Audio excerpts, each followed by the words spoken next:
본회의가 약간씩 나눠지기는 했습니다만 그래도 이번 대화의 주요 내용은 북한의 핵 문제였을 것 같아요. 그래서 많은 국가들이 참여한 만큼 각국 대표의 이에 대한 시각 그리고 평가 어떻게 보셨는지 궁금합니다. 말씀하신 대로 그 제1본회의에서 주제가 북한 비핵화에 대한 공동 대응 방안을 논의하는 주제였는데요. 그에 대해서 이제 미국에서는 미국 대표로 미 국방부 당국자가 왔습니다. 데비드 셰어라고 미 국방부 아시아 태평양 지역 정책 수석 부차관이 참석을 했는데요. 미국의 입장은 제가 이렇게 설명을 하더라고요. 미국은 북한이 주장하고 있는 핵 보유국을 전혀 인정치 않는다. 핵 보유 인정치 않겠고 북한 핵에 대해서는 북한이 핵 개발 노력을 지속하는 한 이에 대해서는 미국은 강력하게 제재를 계속해서 압박을 계속하겠다. 그리고 북한이 핵 개발 안 하던 중에 핵 위협이 있으면은 이에 대해서 방어 체계, 소위 말하는 미사일 방어 체계가 되겠죠. 이런 방어 체계를 우리가 구축해야 한다고 본다.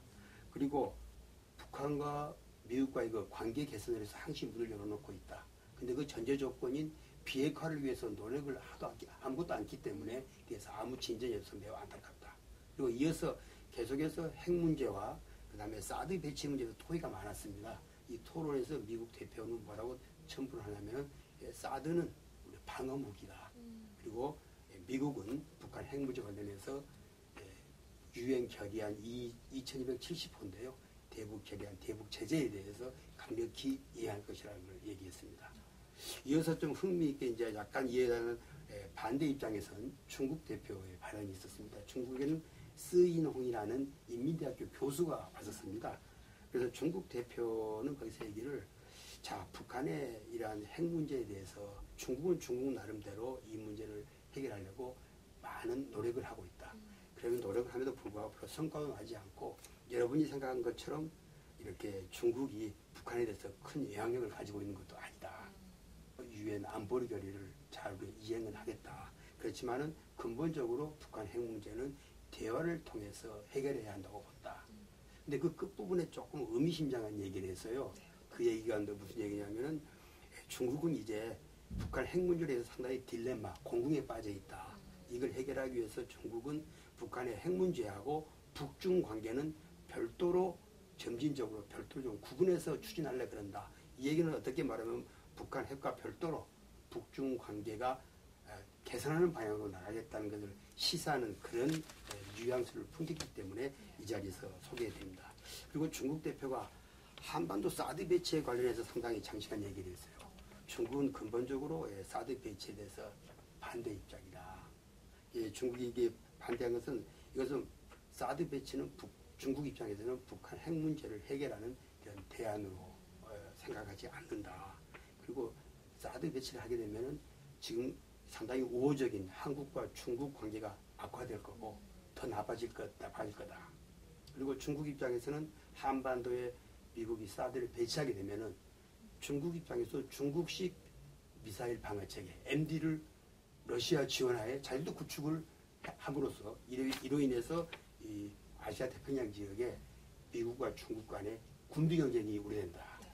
근데 시청을 하시는 분들이 중국을 얘기를 딱 들으시면 러시아도 좀 떠오르실 것 같아요. 러시아 의견은 좀 어땠나요? 어차피 한반도 핵 문제는 남북이 당사자이면서 우리의 주변국인 좀 전에 말씀드린 미국과 중국 외에 러시아나 일본 이런 나머지 국제사 의견을 무시할 수 없을 겁니다. 간단히 소개드리자면 러시아에서는요 뼈도르라는 거 하나의 연구소 부소장이 왔습니다. 이분이 얘기를 하기를 러시아는 북한 핵 문제 해결은 기존에 우리가 가지고 있는 육자회담 메커니즘으로 해결해야 되겠다. 그런 게 그게 러시아의 입장이다. 잘 아는 바와 같이 육자회담이 잘 돌아가지 않고 있다. 잘 작동하지 않고 있는데 자기가 보기에는 이게 잘 안 되는 이유는 각 국가 간의 육자회담 당사국 간에 매우 이해관계가 얽혀있기 때문이라고 본다. 그래서 이런 걸 떠나서 좀 육자회담을 우리가 작동시켜야 될 필요성이 있다. 그리고 이어서 이러한 핵 문제와 같이 이런 지역 안보 위협에 대한 문제는 어느 정부 기관만 나설 게 아니고 민간 학자와 같이 이런 민간 기구도 같이 나서는 소위 투 트랙 접근이라 그러죠. 이런 방안도 자기도 바람직하다고 본다. 사드 배치에 관련해서도 러시아의 대표는 이런 얘기를 했습니다. 그 사드 배치는 종합적으로 볼 때 이것은 MD의 일부라고 자기는 평가한다. 그렇기 때문에 이러한 사드 배치 관련해서 러시아 입장은 러시아가 미국이 동구 폴란드를 지칭하겠죠. 거기에 MD를 구축하게 되자 이러한 동구 국가와 러시아가 사이가 많이 멀어졌다. 마찬가지로 그 유럽 국가와도 사이가 멀어졌고 일종의 장애물이 됐다. 국가 관계에. 근데 마치 사드가 한반도에 배치되면은 아마 중국과 미국 또 중국과 한국 관계도 마치 자기들이 겪어봤던 그런 것처럼 이러한 장애물로 인식할 수 있으니까 신중을 해라.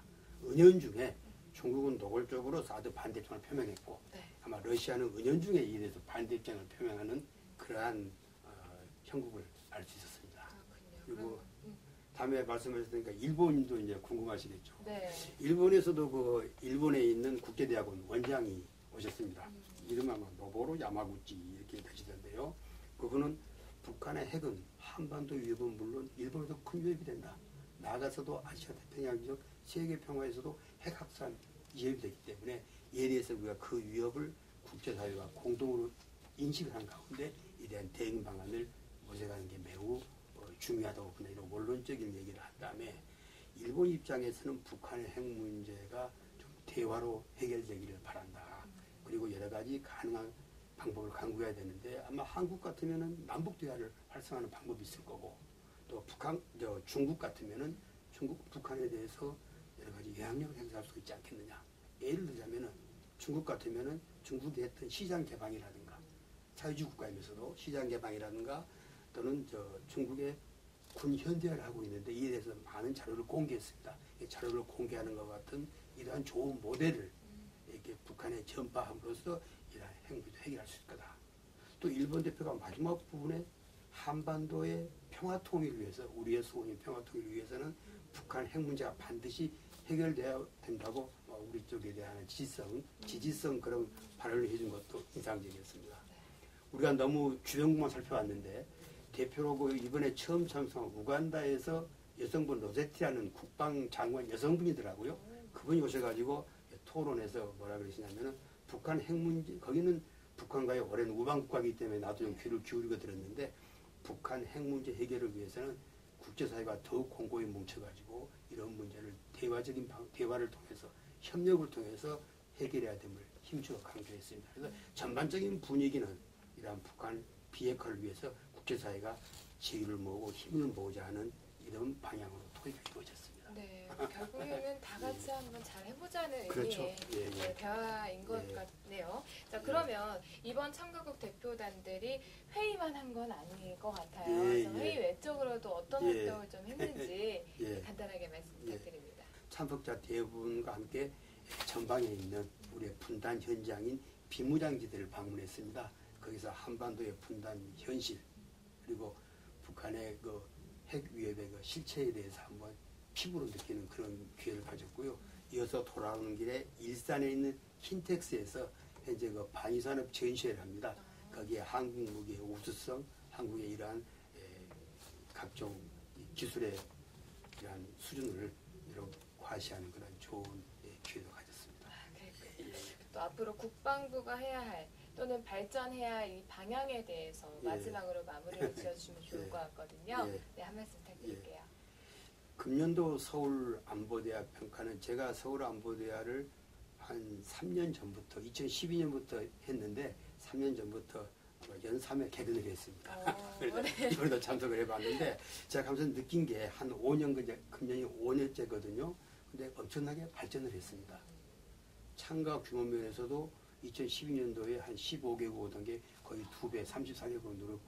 국제기구도 한 2개에 불과하던 게 이번에는 5개 국제기구하고 규모도 많이 늘어졌고 또 거기에서 그 주제도 적정했고 굉장히 그 발표나 토론의 수준이 높아졌습니다. 그래서 이제는 그 차관급 이런 국방 당국자와 국내의 안보 전문가가 모여서 하는 이러한 대화의 장으로서 거의 세계적 수준의 이런 수준으로 이제 업그레이드되지 않았나 이렇게 평가를 하고 있고요. 이제 아마 의의면에서는 금년도 서울안보대화는 마지막 날인 9월 9일 날 북한이 기습적으로 5차 핵실험을 하고는 말미암아서 이러한 핵 위협에 대해서 그 실체를 많은 참석자들이 피부로 느끼고 또 이에 대해서 정말 국제사회가 도와가지고 이런 지역 평화와 세계 평화를 위해서 힘과 지혜를 모아가겠다는 공감대를 형성하는 매우 의의 있는 그런 행사였다고 봅니다. 네.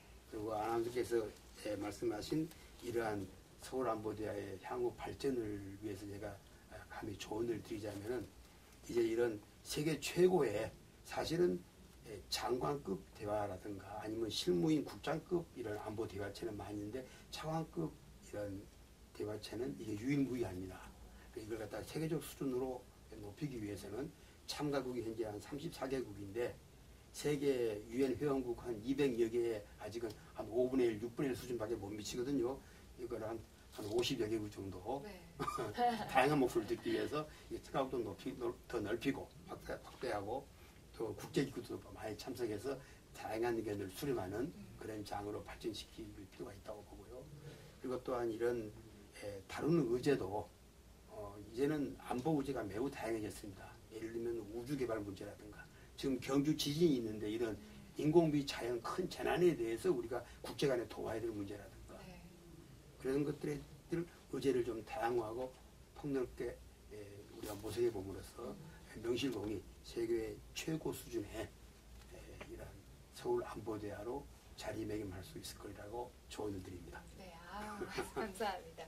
아무래도 국제회의인데도 불구하고 이 서울 안보대화에 대해서 잘 몰랐는데 오늘 쉽게 그리고 구체적으로 알려주셔서 감사하고요.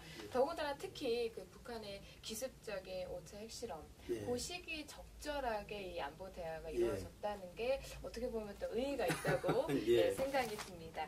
그리고 이제 이런 내용들을 들으셨으니까 우리의 안보 의식에도 한번 제고를 하셨으면 좋겠네요. 오늘 바쁘신데 와주셔서 감사합니다. 상무님. 네, 감사합니다. 고맙습니다.